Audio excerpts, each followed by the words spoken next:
What's up, everybody? Welcome into SLC Puck. It's good to be with you here. It's episode 9. It's it's May 19th. Gosh, how many times are we going to start the show over today before I get it right? Let's just go with this one. Who cares? Yeah, it's May 19th. It's good to be with you. It's episode 9. I'm wearing my Paul Kariya shirt because Paul Kariya was my childhood hero growing up. And as you can see, that's one of my jerseys. That's another one of my jerseys. Growing up, my number was 9. It's on the back of this jersey as well. Paul Kariya was kind of like my hero growing up. I don't really know why. I think it was a confluence of a few different things. For one, I really liked the Mighty Ducks movie. He played for the Mighty Ducks. I think we weirdly had like a bunch of like Paul Kariya little knickknacks in the house that we found somewhere. I think we just always had those. I remember Paul Kariya made a cameo appearance in the third Mighty Ducks movie that got me pretty excited. So for all those reasons, Paul Kariya was my favorite player growing up. And abruptly stopping the sound there because I want to play this sound here, if you remember this.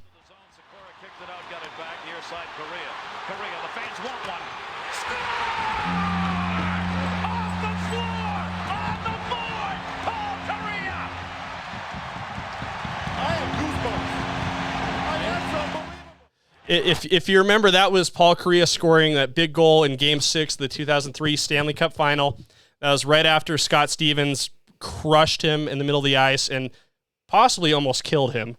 He came back into the game, scored a big slapshot goal, and Martin Brodeur. And the Ducks did not end up winning that series. They went to Game 7 where they lost to the New Jersey Devils. But that was a good moment, and that's my Paul Kariya thing. So I really wanted episode 9er. Catch a niner in there? Were you calling from a walkie-talkie? No, it was cordless. Mm-hmm. Episode 9er to be about Paul Kariya and maybe about the guy who wears number 9 right now for Utah, Clayton Keller, who I believe might be the team's first superstar and therefore the first NHL superstar to play in the great state of Utah. So that's what I thought the episode was going to be about today. But then someone had to go along and win a major award in a courageous, very admirable way. And now we have to talk about that, and I'm kidding, of course. Talking about Connor Ingram, who's the team's goaltender, who is honored with a major award by the National Hockey League, the Bill Masterton Memorial Trophy. So, plans change. We can't talk about Paul Kariya and Clayton Keller today. We'll have to do that on another episode. But this is definitely worth talking about. Really cool news out of the National Hockey League. But one more quick housekeeping item before we get in. Shirts have dropped, by the way. They're right here. This is a sample I have. Kind of a little bit more of the controversial design here. But I do have more family-friendly designs as well. Just go to slcpuck.shop to check those out. But anyway, jumping into the story. Bill Masterton Memorial Award has been given to Connor Ingram. I know a lot of you guys who are new to hockey, new to NHL, are like, oh, this sounds like a nice award. What is it? And let me tell you, because I have the Wikipedia page printed up right here in true Austin Facer fashion. I love printing things out. The Bill Masterton Memorial Trophy is awarded annually to the National Hockey League player who best exemplifies the qualities of perseverance, sportsmanship, and dedication to hockey. It's named after Bill Masterton, the only player in NHL history to die as a direct result of injuries suffered during a game. Apparently he fell and hit his head and died later. While he was playing for the Minnesota North Stars in 1968. Major head injury in a game there. But anyway, Connor Ingram wins this award, and it's like, what is this award? And I got it more into this. I've heard of it, obviously, because I'm not new to hockey, but I dug really deep into this. And it's kind of a cool award. It really is like the hockey player's award for, like, a hockey player. It's like someone who, I guess, is very much admired by the league for the way they push through things, maybe on the ice, off the ice. It's kind of like the tough guy award in a lot of ways. It's a person who is like a tough guy on and off the ice. I think it might help to understand more about the award if I tell you some of the previous winners here. In 1972, the winner was legendary Philadelphia Flyer Bobby Clark. Says the reason that he won that award was because he overcame diabetes to play in the NHL. How about that? Not an easy task to do. Here's a cool local connection for winners of the Bill Masterton Award. Butch Goring won it in 1978 as a member of the Los Angeles Kings. His reasoning is a little less dramatic. Overcame small stature and weight and had consistently good seasons, so he was just a little guy, and people admired that. But Butch Goring, if that name sounds familiar, he was the head coach of the Utah Grizzlies when they won the Turner Cup in 1996, so local tie there. Some more winners here just through the years. I just highlighted some ones that were interesting. Mario Lemieux won it in 1993 after missing 24 games because of Hodgkin's lymphoma. Still won his fourth Art Ross Trophy, that's the MVP award, with 160 points, which is bonkers. That's a lot. The next year, this is a fun one. The award was won by Cam Neely of the Boston Bruins. Now, let me ask you this to my studio audience. Why does the name Cam Neely ring a bell? Why, you ask? He's Seabass. He's Seabass from Dumb and Dumber. And he did not win the award for his performance as Seabass in Dumb and Dumber. He was awarded the award for his valiant return to the NHL after suffering career-threatening injuries, which later resulted in his retirement a couple of years later. So Seabass is an award winner. So with the guy who's the goalie for Utah shares that with Seabass, which I think is a lot of fun. And, of course, Dumb and Dumber has a lot of Utah connections as well. Wow, that's pretty fun. How about that? Other winners of this award include a guy named Ken DeYanko. I'm probably mispronouncing that. Apologies, Ken. Who overcame alcoholism. That's an interesting one. A guy named Brian Berard played for the Chicago Blackhawks in 2004. Overcame an injury that rendered him legally blind in one eye to win that award. Phil Kessel, I think, who just recently his career is kind of winding down. He's one of the best American hockey players ever. Won at the 2007 season as a member of the Bruins after missing 12 games because of testicular cancer. So that's an interesting one. Jose Theodore, another winner, had his best season in 2010 following the death of his son, who was a premature birth. That one's interesting. Another winner was a guy who played for the Canadians who got a fractured vertebrae and came back to play. Another guy was a guy who had Robin Lehner, who was with the New York Islanders, goaltender in 2019. He revealed his struggle with alcoholism and bipolar disorder and had a good season. Another guy, Bobby Ryan, had issues with alcoholism. But Connor Ingram of the Arizona Coyotes, now the Utah Hockey NHL team, whatever they're going to be called, nearly retired in 2002. This is his reasoning. Due to clinical depression and obsessive-compulsive disorder before entering the NHL Player Assistant Program, led the league in shutouts last year and was named first star of the week in December after winning consecutive games against the last four Stanley Cup champions. It was actually a nice 5-game stretch he had in December. Wins over the Vegas Golden Knights, Tampa Bay. Thank you. I just got a correction here. It was actually 2021 that he nearly retired. But it was games against the Vegas Golden Knights, Tampa Bay Lightning, Colorado Avalanche, St. Louis Blues, and Washington Capitals that he played well. So, but unfortunately after that, Arizona went on an 0-14 run at the end of January into February that probably knocked him out of winning the Vezina Award, which goes to the best goaltender. So, but still a great season for Connor Ingram. And I learned a lot more about Connor Ingram this week. There was a great story on him in ESPN.com back in December that kind of went over the struggles that he had been through. And it's a good read here. Go ahead and look it up. Connor Ingram's, we were trying to figure out how to pronounce this word, circuitous path to becoming the Coyotes' #1 goaltender. I guess that might be how you pronounce it. I don't know. Go ahead and correct me, fact-checking YouTube. You guys always do. I love you for it. Anyway, great story here by Connor Ingram. I'll just go over some stuff that I like about it. Connor Ingram has had to figure stuff off the ice where undiagnosed obsessive-compulsive disorder and lingering depression nearly had him retire from hockey in 2021. At the time this article was written, he was playing really well. He was one of the reasons why the Coyotes were a surprise playoff contender at that time. That ultimately didn't happen, of course.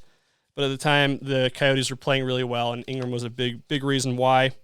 Just go over Ingram's history a little bit. He was drafted by the Tampa Bay Lightning, 88th overall in 2016. Was traded to the Predators in 2019. The Predators sent him to play in Sweden before the season started that year. So he went to play for a Swedish pro team. And they had a really weird incident there that the story covers, and it's like pretty bizarre. Apparently, there was like a weird betting line, like a betting situation that happened ahead of one of their games, and Ingram just didn't have a good game. He gave up 5 goals on 14 shots. So because of that, there was the appearance that he had thrown the game, which was not found to be the case. There was an investigation. They went into it. They said, no, just a fluke thing. We don't really, nothing. I mean, there was no foul play that happened. But here's where it gets crazy. A radio station in Sweden reported that he had thrown the game. And they did that because apparently someone at the radio station sent a text message to Ingram's general manager of that team in Sweden. Just asked them straight up, like, what's going on with Ingram? Like, he's not on the team anymore. What's going on? The truth was that Ingram had been sent back to the States to play for the Predators. But they texted this GM in Sweden. They're like, what's going on? And apparently the person texted back, yeah, he threw the game. He's out. Unacceptable. Not gonna deal with that. But here's the crazy thing. That Swedish radio station wasn't texting the GM of the team. They just got a wrong number, and the person who they texted played along and passed along misinformation just to screw with the situation because they thought it was funny. Isn't that kind of wild? Just a horrific stretch of bad luck. And here's the quote by Ingram. They texted this number thinking it was our GM, and whoever this number just fucking buried, sorry for the language, just effing buried me for no reason. They were just like, oh, I'm going to have fun with this. And it nearly ended my career because the story just spread all over Sweden that he had thrown this game. So he was pretty depressed, bummed about that. He's not certain if he's allowed back in Sweden because I think they're worried that he's going to sue those people there. It's kind of a crazy story, but so that was kind of a big bummer for him. But Ingram had also been dealing with some other stuff on the ice. He came to find out by working with a therapist that he had a case of undiagnosed OCD, and it was sort of getting in the way of like his daily life. It was like affecting the way he went to sleep, affecting the way he did things from day to day. It was like he was, Tony Shalhoub playing Monk, that's got to get tiring after a while. So he went into the player assistance program to get help for that. He overcame his OCD, but he also dealt with some depression. That had to do with that story in 2018 about the Humboldt Broncos, the junior team that had the bus accident where all those kids were killed. Apparently Ingram knew a lot of kids on that team, and that really affected him. But the Coyotes knew all this when they picked him up off of waivers, and Ingram went on to have a great season for the Coyotes. They really like his ability to read the play, make simple saves, not expend too much energy. That gives him the stamina to play night in and night out. That's another thing this article went over. So kudos to Connor Ingram there for winning this award. Again, I went over what the award is, the kind of guys who win it. It's the Hockey Tough Guy Award, and it feels like there's a worthy recipient here for the Utah NHL team. And I think that's great because I think Connor Ingram's a guy who sheds a lot of light on mental health issues. And I'm someone who has my own mental health issues from time to time. And truthfully, I think a lot of people do, to tell you the truth. I think most people, if we're really honest with ourselves, which is hard to do, I think we all could use a little bit of help in that department. And it's great that a guy who is now on a very, very publicly facing group, the NHL team in Utah, he advocates for that. I've seen him talk to local news stations about mental health and and his importance. And I'm sure that's going to be something that the team is going to make sort of an initiative as well. So great story this week. Worth giving up my plans for the 9th episode with other stuff. So kudos there to Connor Ingram on that. But the other thing that happened this week that I want to talk about, again, we're getting no shortage of content to talk about with regards to this Utah hockey team. There's almost no point in planning episodes, to be honest. I should just wait and see what happens that day. And it was just whatever, happens in the news when I'm about to record. I should just, print it out and talk about it. Not a bad idea, right? So the other big story was that Smith Entertainment Group has announced their intention to buy Southtown Mall in Sandy and convert it into some sort of practice facility with a couple of rinks, maybe some retail spaces, like make it a place that like the community can go to. And we see this with other NHL teams, especially the newer ones. The Vegas Golden Knights and the Seattle Kraken have this kind of thing. I'm not as familiar with Seattle's, but I know Vegas has like a really cool kind of practice setting not far from Las Vegas. I think it's in like Henderson or something. But there's a couple rinks there. They're used by the community. They're building up a youth program there. It looks cool. I think they call it the Fortress, so it's still kind of like decorated like in Golden Knights style. And I'm sure that's what the Utah hockey team wants to do at this space out at Southtown Mall, which is really cool. Because I think I talked about it with my mom last week how much youth hockey has grown, and this is going to really throw gasoline on the fire big time. And I was thinking about like all the rinks around the state, and it is kind of weird to me, and maybe my studio audience can correct me if I'm wrong, but it doesn't seem like there's like a rink between Murray and Provo, unless you go west to Kearns. Is that right? I don't think there's a rink in Sandy, which is kind of weird. That's sort of like the center of the population right now in the Salt Lake Valley. So 2 new rinks, a cool new facility there is going to be really awesome for that area. And I'm excited to see how that stretches out. I might be planning an episode that takes place from Southtown Mall's food court. I think that might be funny. Maybe I shouldn't give that away. Oh, well, I just did. But so that was kind of the big story. And I'm excited to see how that turns out. I don't know if you've been to Southtown Mall in a while, Mom. And my mom is sitting right here. Nobody else has either. Southtown Mall is like so empty, so vacant. Yeah, there's almost nothing left. There's almost nothing within it. They have one of those weird stores that has like the swords in it and like the incense. I think there's like a place to buy hats, maybe like a Macy's or something. I don't know. There's not a lot happening in this. In terms of people walking around and having a good time at the mall, not a thing, not going on. Yeah, it's basically a place for old people to walk. Some of them do, right? Really, it's really not being used for anything. But this story in the Salt Lake Tribune kind of made me gave me a chuckle with this implication. Utah hockey team's owners are making plans for a Sandy Mall, and one tenant has been asked to leave. Dreamscapes, a sustainable art installation, has been given notice to vacate the former Macy's location. So I guess there isn't even a Macy's there. I have been to this Dreamscapes. I have seen what that is. And let me just set the scene. It was about Saturday at 2 p.m., which is like peak mall time, I would say. I've been in this Dreamscapes, and I was literally the only person in this giant space checking out Dreamscapes. And so to me, it's like, yeah, I'm okay with us losing Dreamscapes. I think the community is going to be all right if Dreamscapes is no longer a thing at the Southtown Mall. I think that you're going to see this story kind of developing more and more, especially with like the plans for the arena downtown and the entertainment district. There's going to be this like real divisive story in the media, the battle between the arts community and what the hockey team wants to do. And I got to tell you, I don't think that story is as legit as it deserves to be. Because I really think everybody's going to benefit more from what this hockey team is going to do for this community than anything Dreamscapes was going to do, frankly.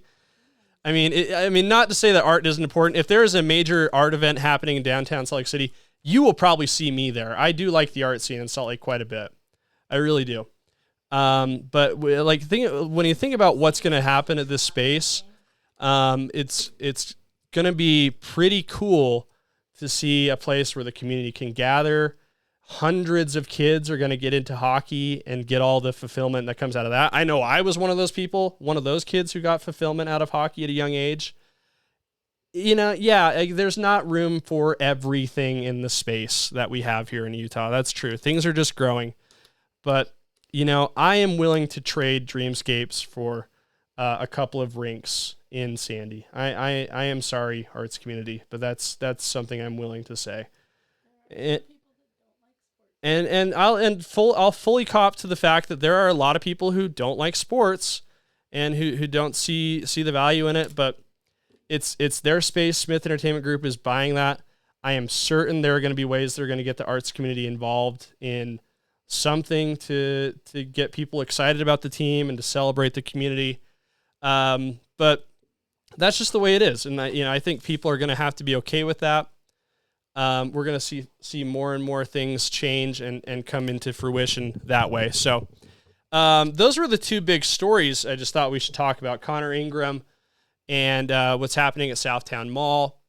Again, the other big news was that the shirts are live. slcpuck.shop is the store again. So I got shirts there. There's hoodies, sweatshirts, hats, all kinds of good things. I did try to set the price like that is like somewhat affordable, or is affordable. But still there's going to be, the money's going to help me make the show better. That's how you should think about it. Just a little something for both of us to help each other out. So I hope you guys like it. I know I've already had a couple people order stuff already, so I'm excited to see how that turns out.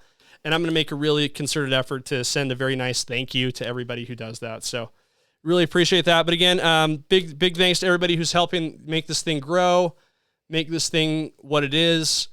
Again, slcpuck.com. You can like, comment, subscribe. That helps more than anything, really. And let's try to build the group here. But again, appreciate your support, guys. We'll turn off for now. We'll be back with you soon. Midweek episode. Who knows what that'll bring, right? We'll see how that goes. But again, really appreciate the support, guys. This has been SLC Puck, and we'll talk to you later. Thanks, guys.